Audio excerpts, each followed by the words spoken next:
Bienvenue, on est sur le GAEC de Louchavigné. On est une exploitation composée de 270 chèvres, 100 hectares et on fait la vente directe. On cultive du métail depuis 2011 suite à la sécheresse qu'on aurait dû acheter du foin.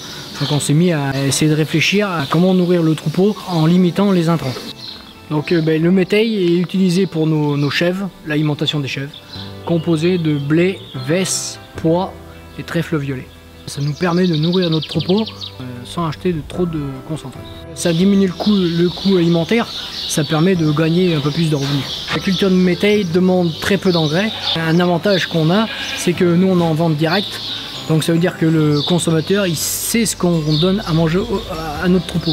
Christian Laloy, éleveur à Massignac, Nord-Charente. Je suis également élu Chambre d'agriculture depuis 2013, en charge du comité d'orientation élevage et je m'occupe de l'action métail.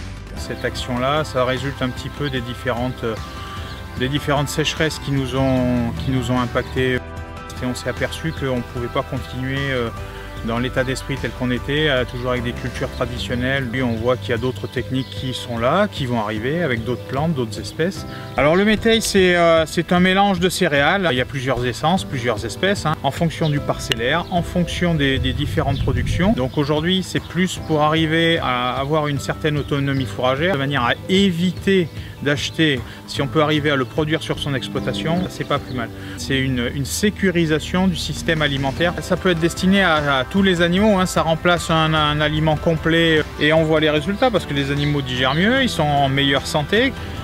La différence entre le métail et les autres cultures traditionnelles, c'est qu'on a besoin de zéro phyto. La Chambre d'agriculture, elle a mis en place des journées techniques au niveau des implantations du métail. En fait, la Chambre d'agriculture, c'est son rôle de vulgariser l'information et une information surtout objective. On est là justement pour guider les gens et surtout répondre à des questions pratiques, pertinentes. Les éleveurs ont besoin que la Chambre d'agriculture les accompagne lors des formations, lors des journées techniques. C'est comme ça on peut se former et emmener l'expérience des éleveurs des uns des autres. Et on peut résoudre et avancer pas mal de choses en faisant comme ça.